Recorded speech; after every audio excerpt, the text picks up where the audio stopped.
Hello and welcome to Northern Gardening. Today on Northern Gardening, we're going to be making some simple, inexpensive planters. These planters cost me about $10 worth of materials, and I already have the baskets, and inside I actually have a hard plastic pot, and I'm going to be filling it today with Miracle Grow's moisture control potting mix. The nice thing about this is it has fertilizer already in it, so it's actually going to be feeding my plants through the course of the season. These plants that I'm planting today obviously are short-lived. They are ones that will be in these baskets till probably end of May, after which I'll be switching them out with summer plants. So let's get started.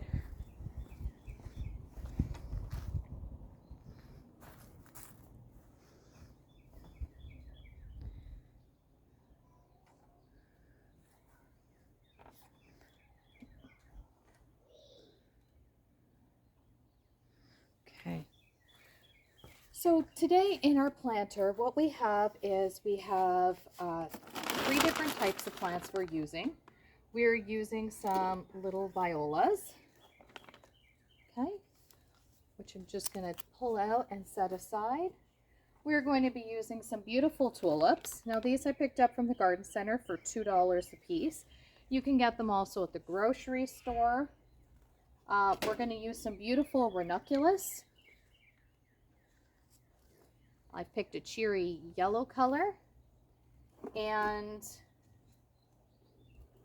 those are our three plants. So we're just repeating two of them.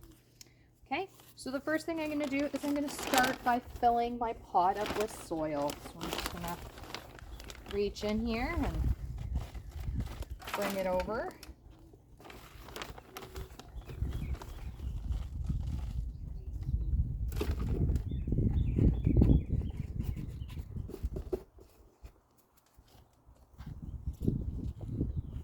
I'm just going to use a little pot here.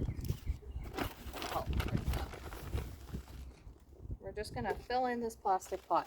Now, when you're using a wire hanging basket and you're using one of these cocoa liners, you're going to actually want to line, you don't have to, but I recommend it, that you actually line the inside.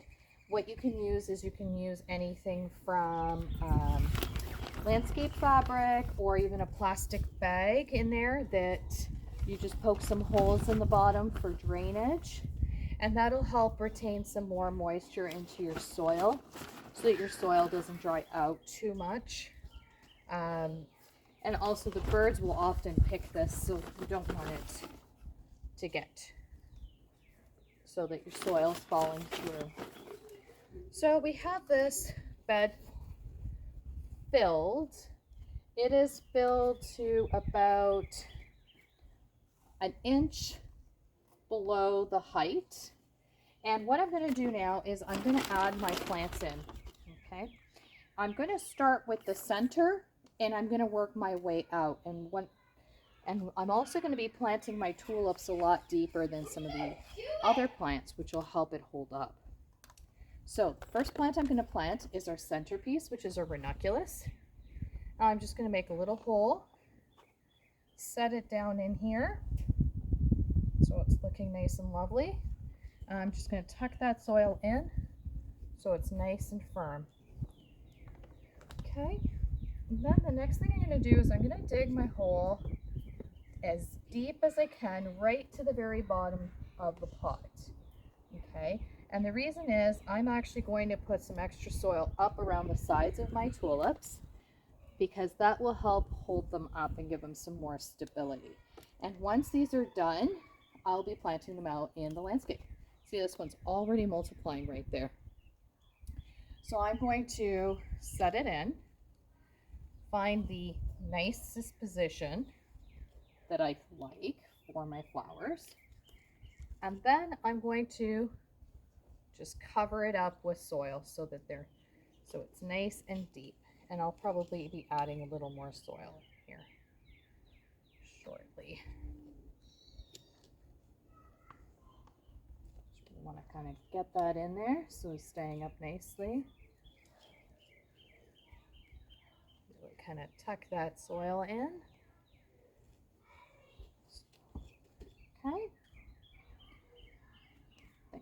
looks pretty good.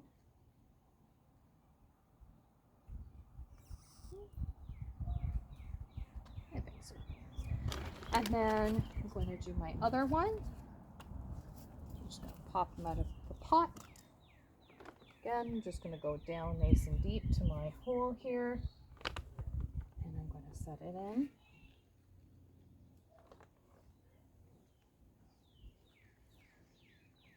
Set this one like that.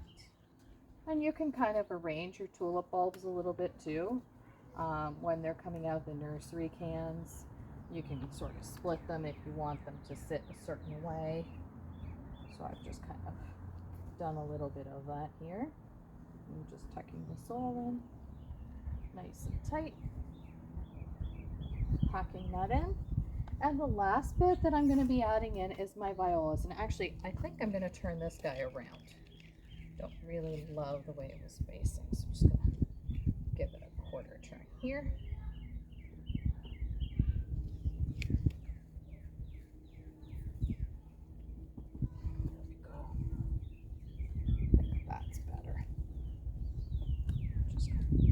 Soil back in. Now that I've upset it, this way easier. So, other than the violas, which may or may not survive a winter, everything in this planter can actually be saved. So the runuculus is a corm, and you can actually dig that up, and you can actually save that, let it kind of you would pack it in some, I guess wood chips could work, or like pine shaving style wood chips, not real landscape wood chips. And you can just keep that in a cool but not cold place. So you don't want to let it freeze. And then come spring, you can actually replant them in the ground. I'm just fidgeting here with my bulbs. Okay, and then now what I'm going to do is I'm going to tuck in my little violas. So each of these cell packs cost me $1.59, so it's relatively inexpensive. Just going to be gentle here. I'm going to pop that out and make a little hole. I'm actually going to start back to front. And we're just going to, looks like we need a little more dirt for these guys. Sitting a little low.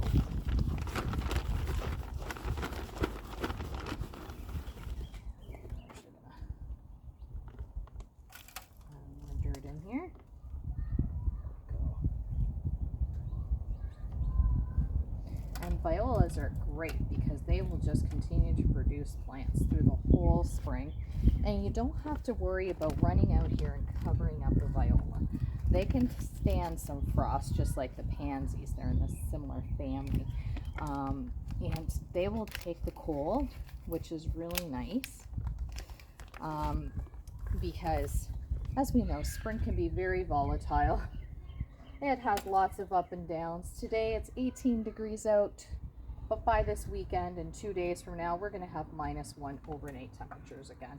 So very up and down with our temperatures here. And I'm actually in London, Ontario.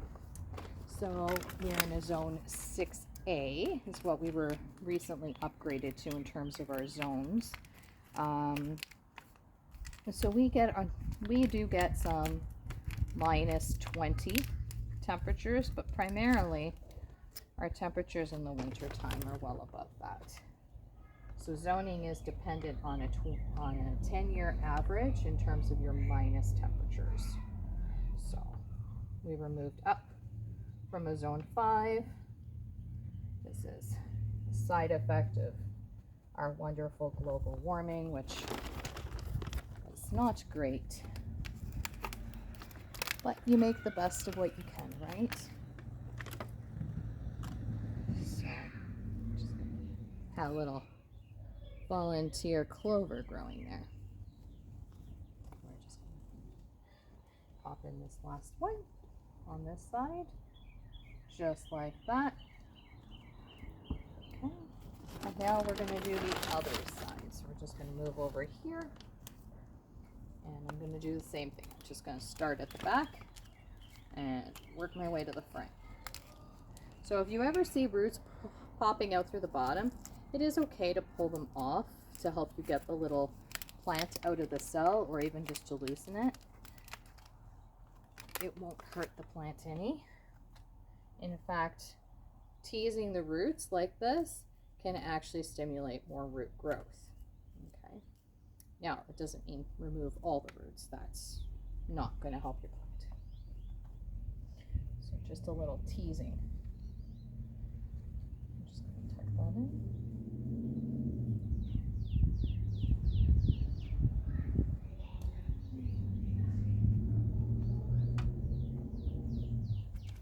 So I'm just using my finger just to kind of poke a hole in there.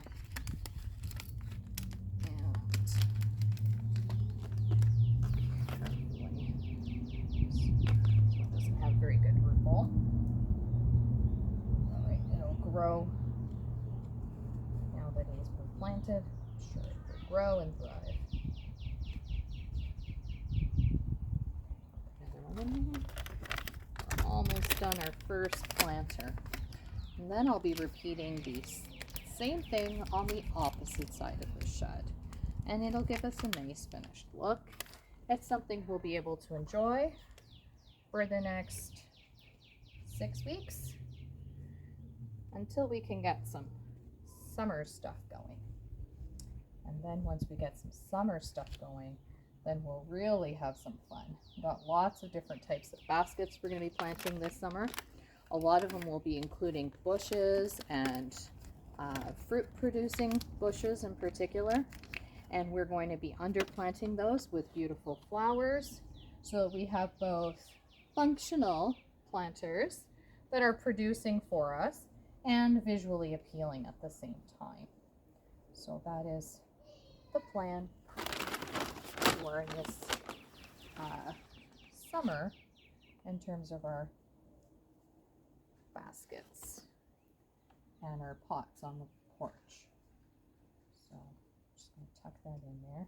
And now a lot of you have started following me because you're curious about the irrigation and drainage, and I haven't been able to work on it because we've had rain. Today's actually one of the first non-raining days we've had in the last week.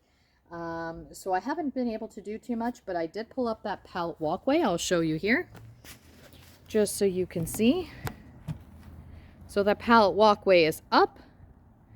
And then we're going to be removing the rocks, which will be a large undertaking.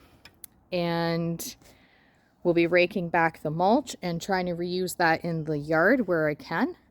And then after that, we're actually going to be excavating and removing that dirt starting by the gate, coming sort of in a straight swoosh path kind of this way. Sorry, my hand was trying to show you. And that will sort of kind of come through here. And then what we're going to do is this wonderful patio we have here. Unfortunately, we have to take it up. So it's going to come up and be removed. And then we're going to properly swale from the back shed over and across like this in the yard. So it all gets swaled properly. And then we'll be putting new sod down. So this will be quite the project and the undertaking. So stay tuned to Northern Gardening for that. And I'm just going to show you a close-up of our planter here. So this planter, like I said, will last for quite a while. It was under $10 for this planter. It cost me $3 for the violas. It cost me $4 for the runuculus. And $2 for each of the sets of 3 on the tulips here. So I hope you enjoyed that. It's nice, inexpensive, but cute little touch of spring on our shed here in the backyard that we view from our dining room as well. So hope you enjoyed that. As my kids say, like and subscribe, and hope to see you again soon.